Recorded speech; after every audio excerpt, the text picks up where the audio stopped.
Hello बच्चों and welcome to study with Unique. हमारा चालू था बच्चों सेकंड चैप्टर जो कि है हमारा periodic classification of elements, science 1 10 standard के हिसाब से। तो चलिए आज हम पढ़ने जा रहे हैं बच्चों मेंडेलियस पीरियोडिक टेबल।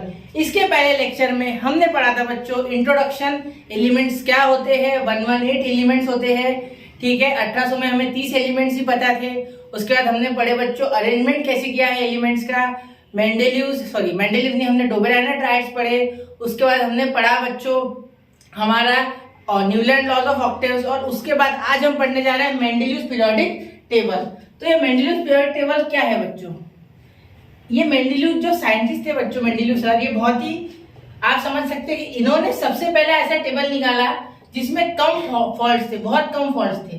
इनके टेबल में एक ही गलती होगी जो मुझे लगती है, वो है एटॉमिक मास। इन्होंने क्या बोला कि fundamental property of elements is its atomic mass, ठीक है। लेकिन एटॉमिक मास नहीं, यहाँ होता है बच्चों एटॉमिक नंबर। क्या होती है? Atomic number.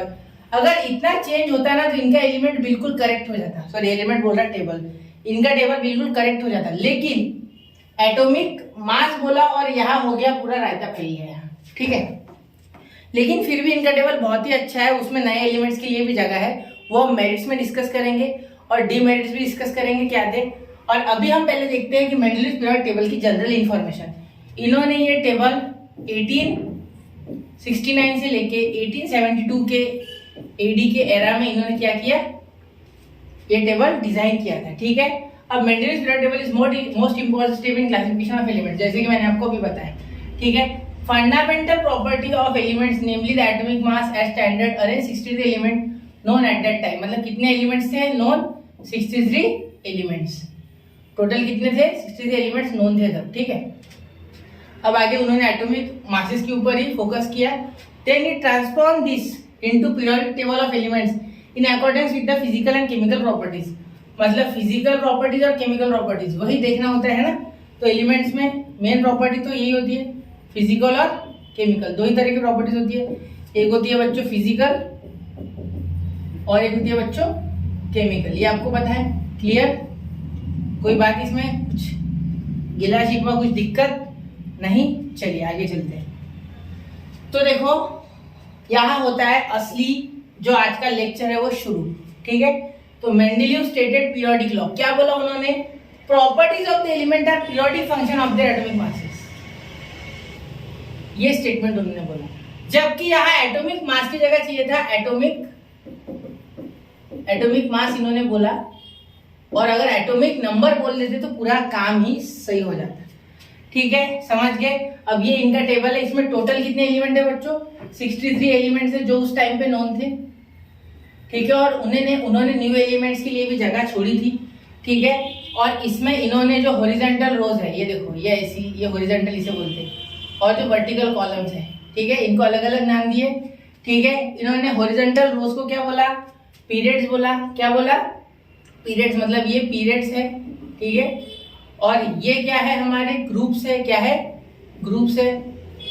जो हॉरिजॉन्टल है उसे बोलेंगे पीरियड, और जो वर्टिकल है उसे बोलेंगे ग्रुप। मतलब कॉलम को बोला इन्होंने ग्रुप।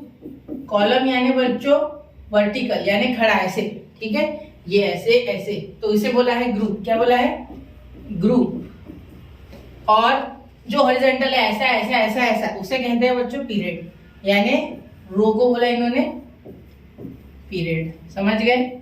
क्लियर है? इसे बोल दिया पीरियड, इसे बोला ग्रुप्स। यहाँ तक क्लियर है आपको? समझ गया यहाँ तक? ठीक है। अब इन्होंने ये सारे एलिमेंट जो इन्होंने लगाए हैं इन ग्रुप्स में, ठीक है, और इन पीरियड्स में जो इन्होंने इस पूरे टेबल में जो एलिमेंट्स फिट किए हैं, वो सारे elements according to their chemical and physical properties के हिसाब से है, ठीक है। तो एक चीज याद रखना कि यहाँ आपको इस टेबल की बहुत ज्यादा सिमिलरिटी दिखेगी with the modern periodic table, लेकिन एक ही चीज का फर्क है, वो यहाँ बोला इन्होंने एटॉमिक मास, और वहां बोला उन्होंने एटॉमिक, क्या बोला? एटॉमिक, याद है आपको? मैंने बोला था एटॉमिक नंबर। यहाँ एटॉमिक मास को फंडामेंटल प्रॉपर्टी बोला, वहां एटॉमिक नंबर को बोला, जबकि एटॉमिक नंबर ही एक्चुअली फंडामेंटल प्रॉपर्टी होती है, ठीक है, क्योंकि इलेक्ट्रॉन्स ही मेन होते हैं सबसे। एक एलिमेंट को बनाने में इलेक्ट्रॉन्स का रोल बहुत बड़ा होता है, ठीक है। समझ गए? क्लियर है? चलो तो देखो अब यहाँ अगर आप देखोगे इस टेबल को, तो इस टेबल में कितने हैं बच्चों ग्रुप्स? अब सबसे पहले ग्रुप्स देखते हैं कितने हैं। 1 2 3 4 5 6 7 8 ग्रुप्स बनाए, ठीक है। और पीरियड्स कितने बनाए हमारे? पीरियड्स हमारे बनाए इन्होंने 12। क्लियर? देखो 12 में है 12, ठीक है। तो अब यहाँ हमने टेबल तो देख लिया, ठीक है, टेबल देख लिया। अब इस टेबल का काम हमें अगले पेज पे है। जब हम एक्सप्लेनेशन करेंगे मेरिट्स और डिमेरिट्स का, तब हमें इसका काम पड़ेगा, ठीक है। देखो अब ये general formula of compounds are shown as R2O H2O3। अब ये क्या है? ऑक्साइड बनाएगा तो क्या होगा, ठीक है, तो O यानी ऑक्साइड, ठीक है, सीधी सी बात है। Parts of Mendeleev's periodic table are written as R2O R2O3 etcetera in the present system. आजकल ऐसे ही लिखते हैं इसे, ठीक है। आप इसके तरफ ज्यादा ध्यान नहीं दोगे तो भी चलेगा। क्यों? क्योंकि इतने डीप में आपको इसका फिलहाल तो एनालिसिस नहीं है, ठीक है, इसीलिए मैं इसे फिलहाल नहीं एक्सप्लेन कर रहा हूँ, मैं आगे चल रहा हूँ, ठीक है। तो यहाँ एक बार do you know introduction to scientist ले लेते। डिमित्री मेंडेलीव ये सेंट पीटर्सबर्ग यूनिवर्सिटी से पढ़े थे। He made separate card for every known element showing in atomic mass. He arranged the card in accordance with the atomic masses and their properties of elements, which resulted in the invention of periodic table of elements। मतलब ये जो Dimitri Mendeleev थे, इन्होंने cards बनाए अलग अलग और उनको अरेंज कर दिया, और उसके बाद ही उन्होंने इन्वेंशन कर दिया टेबल ऑफ एलिमेंट्स का, ठीक है। चलो तो आगे देखते हैं, इसके मेरिट्स देखते हैं, इनके टेबल के मेरिट्स क्या है, ठीक है। तो सबसे पहले मेरिट्स देखते हैं इनके टेबल के। तो मेरिट्स बच्चों क्या है? चलो देखो, अब सबसे पहला जो मेरिट है वो है बच्चों atomic mass of same some elements are revise किया गया। कैसा? जैसे बेरिलियम, ठीक है, पहले बेरिलियम का था बच्चों 14.09, लेकिन बाद में इन्होंने बताया कि ये वैल्यू इनएक्यूरेट है, इसकी सही वैल्यू है 9.4। ये पहला मेरिट, ठीक है। दूसरा मेरिट क्या है? उन्होंने वैकेंट प्लेसेस रखे नए एलिमेंट के लिए। क्या रखा? Vacant places. चाहो तो ये शॉर्टकट में लिख लो, वैकेंट प्लेसेस, ठीक है। क्या नाम रखे उन्होंने उस एलिमेंट के उस वक्त? इका बोरॉन, इका सिलिकॉन और इका एल्यूमिनियम, ठीक है। तो इका बोरॉन, जिसे हमने बाद में क्या बोला मैं आपको बता दूं, इका बोरॉन, इका सिलिकॉन और इका एल्यूमिनियम, इसके लिए इन्होंने ऑलरेडी जगह रखी थी एल्यूमिनियम, इका एल्यूमिनियम। देखो अब इका बोरॉन, इका एल्यूमिनियम और इका सिलिकॉन। तो इका बोरॉन को हमने बोला स्कैंडियम, इसे थोड़ा सरका लूं साइड में, एक मिनट। इका बोरॉन को हमने बोला स्कैंडियम, यहां इसे बोल दिया हमने स्कैंडियम, ठीक है। सिलिकॉन को क्या बोला हमने? देखो जर्मेनियम, इका सिलिकॉन कहा गया, इका सिलिकॉन, इका सिलिकॉन को बोल दिया जर्मेनियम, जर्मेनियम, ठीक है, जर्मन शेपर्ड नहीं, जर्मेनियम। इका एल्यूमिनियम को हमने बोला गैलियम, क्या बोला? गैलियम। तो ये तीन नाम बहुत ही इंपॉर्टेंट है, क्योंकि वैकेंट प्लेसेस इन्होंने ऑलरेडी इनकी डिस्कवरी होने से पहले, मतलब ये डिस्कवर नहीं होते तब एलिमेंट, तब भी इन्हें पता था कि नए एलिमेंट आएंगे, वो जगह लेंगे, और उनकी प्रॉपर्टीज जो इन्होंने प्रिडिक्ट की मेंडेलीव ने, वो वैसी की वैसी सेम निकली। इसीलिए ये बहुत इंटेलिजेंट थे, इससे हमें पता चलता है। और ऑलरेडी इन्होंने डीप स्टडी कर रखी थी, इनका टेबल जो था वो सबसे ज्यादा एक्यूरेट था उस समय, इसलिए वो वाइडली एक्सेप्ट किया गया साइंटिस्ट कम्युनिटी के बीच में, ठीक है, क्योंकि साइंटिस्ट से तो हमें नॉलेज पता चलता है, तो साइंटिस्ट ने एक्सेप्ट कर लिया तो हम तो कर ही लेंगे ना, सीधी सी बात है। The properties of this element match well with those predicted by Mendeleev. मतलब मेंडेलीव ने जो किया था अभी वो मैंने बोला, जो उन्होंने सेम प्रॉपर्टीज बताई थी वही मैच हो गई, ठीक है। To this success we are convinced about the importance of Mendeleev's periodic table and this method of classification of element was accepted immediately. मतलब इसीलिए लोगों ने ये एक्सेप्ट किया, क्योंकि इन्होंने जो भविष्यवाणी की थी इन एलिमेंट्स के बारे में, मतलब जो रिसर्च किया था वो सारा रिसर्च इंपॉर्टेंट सेम निकल गया, ठीक है। देखो बिल्कुल 68, 69.7, देखो उन्होंने जो बोला था वही आया आसपास, ठीक है, सेम ही आ गई सारी चीजें। इसीलिए इस टेबल के थ्रू हमें बताया गया है कि ये मेंडेलीव ने प्रिडिक्ट किया था और ये आया, तो ये सेम ही आ गया, कोई फर्क नहीं आया इसमें, ठीक है। समझ गए? इतना टेबल आप देख लो, ठीक है। तो देखो आसपास सेम नंबर से सारे और सेम चीज आपको मिलेगी। ठीक है, समझ गए, क्लियर है। चलो अब इसके बारे में हमें ज्यादा डिटेल में है नहीं, वरना मैं आपको बताता, ठीक है। लेकिन मैं नहीं चाहता कि मैं आपको उतनी चीजें बता दूं, बोर्ड के हिसाब से पहले हमें तैयारी करनी है, तो अच्छे से अच्छे तरीके से हमें जितना फोकस करना है उस पर फोकस करना है, जो चीजें इंपॉर्टेंट है वो फोकस करना है, बाकी की जो चीजें वो हम बाद में जब रिवीजन वगैरह लगे तब सब कवर करेंगे। Third, there was no place reserved for noble gases in Mendeleev's original periodic table. मतलब जो मेंडेलियस का ओरिजिनल पीरियोडिक टेबल था उसमें गैसेस के लिए, मतलब नोबल गैसेस यानी कौन सी होती है बच्चों? नोबल गैसेस यानी ऐसी गैसेस जो किसी के साथ रिएक्ट नहीं करती। आपको पता होगा नोबल गैसेस आपने 8th में भी पढ़ा है, उसे इनर्ट गैसेस भी कहते हैं, ठीक है, समझे ना। तो ये स्टेबल होते हैं, क्या होते हैं ये बच्चों? स्टेबल होते हैं। स्टेबल क्यों होते हैं ये एलिमेंट्स? क्योंकि इनके लास्ट शेल में 8 इलेक्ट्रॉन्स होते हैं। आपने पढ़ा होगा, ठीक है, पढ़ा होगा ना, आपने ऑक्टेट रूल पढ़ा होगा ना, कि हर एक एलिमेंट को अपने हमारे लास्ट शेल में, उसके लास्ट शेल में ऑक्टेट चाहिए, मतलब 8 इलेक्ट्रॉन चाहिए, ठीक है, या डुप्लेट चाहिए अगर उसका फर्स्ट शेल ही होगा तो, ठीक है। ये जो उसको समझ रहा है जिसने 8th और 9th में पढ़ा है, ठीक है। अब जिसको नहीं समझ रहा है वो उसके बारे में मैं थोड़ा बता देता हूँ अभी। देखो जैसे सपोज एक हाइड्रोजन है, हाइड्रोजन के पास एक ही होता है इलेक्ट्रॉन, ठीक है, आपको पता होगा। तो ये एक ही है ना इसका शेल, तो इसलिए इसे सिर्फ डुप्लेट चाहिए। क्या चाहिए?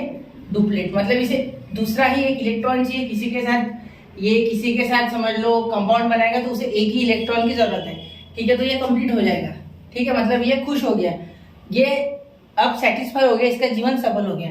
लेकिन अगर दूसरा कोई एलिमेंट है जिसके लास्ट शेल में सब कुछ 5 है, ठीक है, तो इसे कितने चाहिए? अभी 3 चाहिए और, ठीक है। अगर पहला शेल होता है तो उसमें 2 इलेक्ट्रॉन्स में वो स्टेबल हो जाते हैं, लेकिन पहले के बाद अगर दूसरे, तीसरे, चौथे, 5वें की बात कर रहे हैं तो 8 चाहिए। कितने चाहिए? 8, ऑक्टेट कंप्लीट चाहिए। क्लियर? हमेशा ऑक्टेट ही होगा, चाहे वो 100वां शेल क्यों ना रहे, फिर भी ऑक्टेट। और शेल के नाम होते हैं KLMN OPQR ST, पता होगा आपको, ठीक है।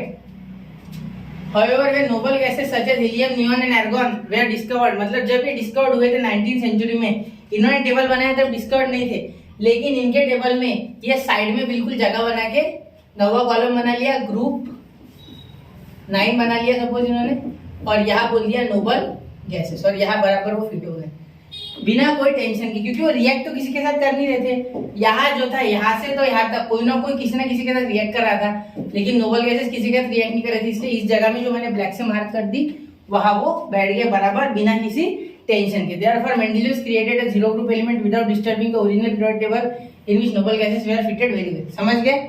मतलब बाकी के उनके पीरियड टेबल को धक्का ना लगाते हुए वहां वो नोबल गैसेस क्या हो गए? फिट हो गए। मतलब हम क्या लिख सकते हैं? Third, noble gases fitted well, noble gases fitted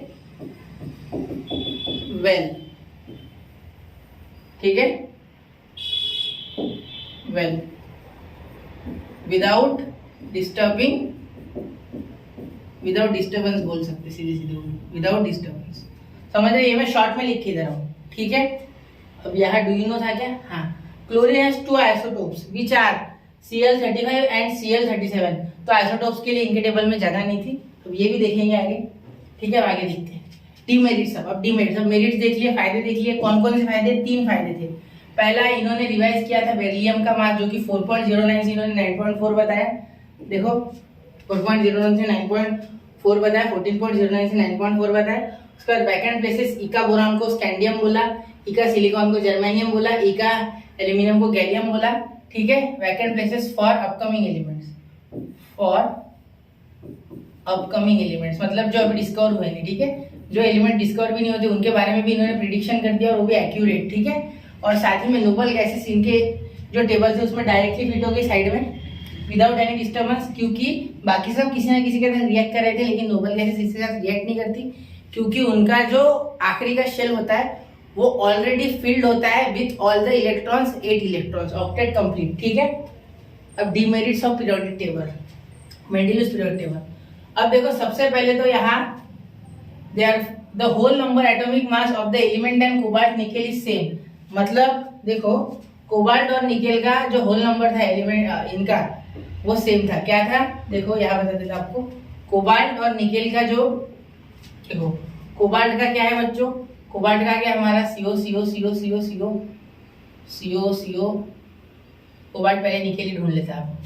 देखो एक मिनट, अब कोबाल्ट का 59, निकेल का भी 59। देखो तो दोनों एक में आ गए। कोबाल्ट भी 59 था, 59, और निकेल भी 59, तो इसीलिए एक में रखने पड़े। सबसे बड़ी प्रॉब्लम ये थी, ठीक है, ये डिमेरिट था एक, ठीक है, इसीलिए उनकी जगह को लेके एम्बिग्यूटी थी। एम्बिग्यूटी है असमंजस, क्या था? असमंजस, मैं अच्छे से लिख नहीं पाऊंगा है, असमंजस मतलब कहाँ रखे, दुविधा में थे वो लोग, ठीक है, मतलब मेंडेलीव दुविधा में थी कि कहाँ रखे, ठीक है, ये पहली प्रॉब्लम। दूसरी problem, isotopes were discovered after a long time after Mendeleev's periodic table, therefore isotopes को कहाँ रखे, ये भी एक चैलेंज था, ठीक है, इसीलिए उनके टेबल में isotopes को रखने की जगह नहीं थी। जैसे हमने अभी देखा क्लोरीन का 35 और एक 35 और क्लोरीन 37। अब क्लोरीन के आइसोटोप्स क्या है? आइसोटोप क्या होते हैं ये बता देता। आइसोटोप्स यानी प्रोटॉन या न्यूट्रॉन का नंबर तो बदल सकता है, लेकिन इलेक्ट्रॉन नहीं। जैसे कोई एलिमेंट है, उसका प्रोटॉन और न्यूट्रॉन का नंबर कुछ है, सपोज 10 है, ठीक है, और इलेक्ट्रॉन जितने प्रोटॉन होते हैं, जितने न्यूट्रॉन होते हैं, उतने इलेक्ट्रॉन होते हैं, आपको ये पता होगा। लेकिन हमने क्या किया कि हमने नहीं, ऑलरेडी सपोज कुछ हो गया उसके साथ, कुछ एलिमेंट के साथ कुछ हो गया, तो उसमें प्रोटॉन या न्यूट्रॉन उसने किसी तरीके का कोई रिएक्शन किया, ठीक है, सीधी सी बात है, उसे बहुत बड़ी थ्योरी है इसके पीछे, लेकिन आप समझ लो कि उसके प्रोटॉन या न्यूट्रॉन में 1 या 2 नंबर से ये बढ़ गया या कम हो गया, ठीक है, एक्चुअली बढ़ता ही है, वैसे बढ़ता ही है। तो अब इलेक्ट्रॉन की संख्या कम ज्यादा हो गई, मतलब प्रोटॉन और इलेक्ट्रॉन की संख्या सेम चाहिए थी, लेकिन वो हुई नहीं, क्योंकि एक तो प्रोटॉन बढ़ जाएंगे, जनरली न्यूट्रॉन बढ़ते हैं, तो सपोज न्यूट्रॉन पहले 10 थे तो वो 12 हो गए, प्रोटॉन 10 ही है और इलेक्ट्रॉन भी 10 ही है, तो ऐसी सिचुएशन में उसे क्या कहते हैं बच्चों? आइसोटोप। मतलब ये एलिमेंट ही है, वही एलिमेंट है, क्योंकि इलेक्ट्रॉन का नंबर बदलने तक एलिमेंट नहीं बदलेगा, लेकिन फिर भी प्रोटॉन से ज्यादा तो न्यूट्रॉन का नंबर बदल गया, इसीलिए इसे आइसोटोप कहेंगे कि प्रॉपर्टीज तो उसके जैसी है, लेकिन थोड़ा बहुत डिफर करेगा, ठीक है। अब इसका देखेंगे हम डिमेरिट्स। ये पहला हो गया, ये दूसरा डिमेरिट्स। तो पहला डिमेरिट क्या था? अब डिमेरिट्स लिखेंगे जैसे मेरिट्स लिखे थे। पहला, ambiguity in the position of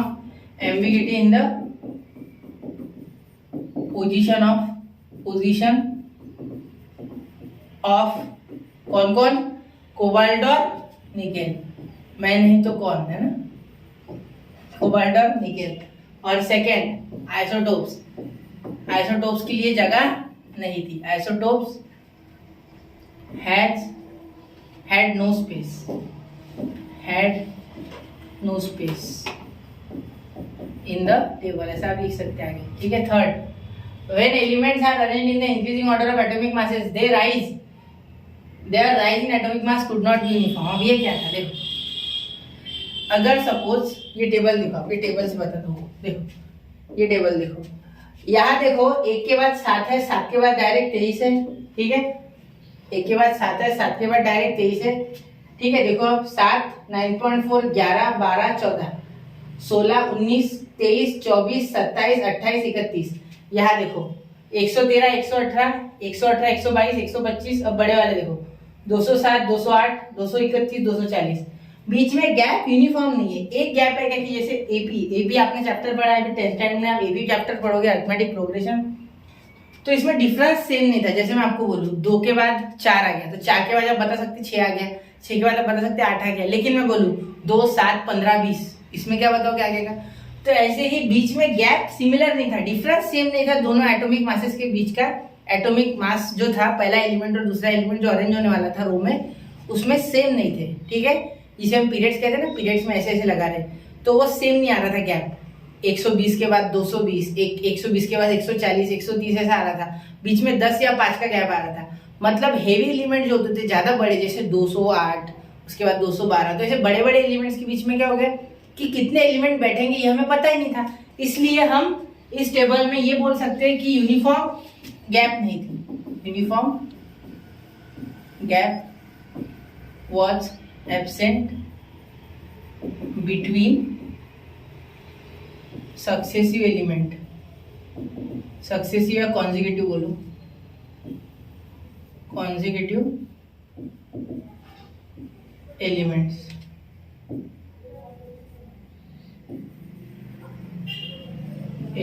ठीक है। फोर्थ, अब देखो पोजीशन ऑफ हाइड्रोजन। हम हाइड्रोजन की पोजीशन कहाँ रखे, ये भी एक प्रॉब्लम था। कैसे बताता हूँ। देखो हाइड्रोजन जो है ना उसमें एक ही इलेक्ट्रॉन होता है बेटा। क्या होता है? एक ही इलेक्ट्रॉन। तो वो जो हमारे हेलोजन्स है, हेलोजन्स के पास भी जा सकता है, उनके साथ कोवैलेंट बॉन्ड बना सकता है बड़े आसानी से। अगर आपको ये बातें मेरी समझ रही, इसका मतलब आपने जो केमिस्ट्री है वो 8th और 9th में अच्छे से पढ़ी, ठीक है, तभी आपको ये बातें समझ रही है, ठीक है।